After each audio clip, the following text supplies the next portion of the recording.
My name is Sylvia Lavin. I'm a professor. I'm a professor now at Princeton University. I was at UCLA for a long time, and I write and teach about the history of architecture. I expected that teaching on Zoom would be very different than teaching in person, but I found that once everybody gets used to it, students and faculty alike, especially for seminars, it's not really all that different. Um, uh, well, I have really not had too much of a struggle teaching on Zoom. I think my students are done.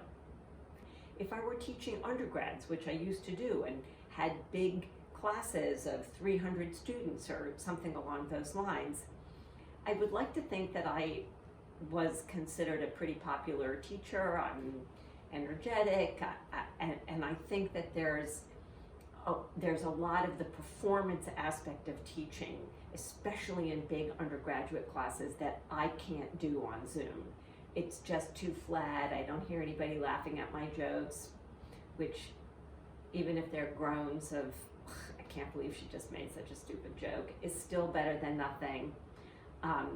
So in the big lecture thing, it's really hard, and I would not want to do that on Zoom. I've stopped, in my field, we give a lot of lectures, not just in teaching, but professional lectures and that kind of thing. And I have started to say no to everybody who asks me to do it on Zoom. It's too horrible. I have now students who started this year who I've never met in person. So that's kind of aghast to think about meeting them for the first time.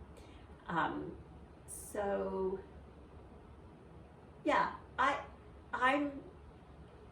think that there are aspects of teaching and learning that will be forever transformed by this, and I'm very curious to see what those are going to be, and I'm quite sure some of them are going to be positive, and I do feel very strongly that people are really thinking about access to education. So I now teach at one of the most privileged, hard to access educational institutions probably anywhere in the world, and you feel very self-conscious being there, like all of the different pieces that have to be in place for a kid to be able to walk into that door, to be in that classroom.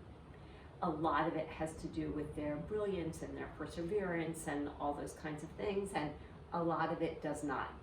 And I'm thinking that Zoom is really going to help the part that does not. And I think it's going to help people like me find a way to talk to people that I would, and to teach people maybe, and to learn from people that I would normally before not have had the opportunity to intersect with.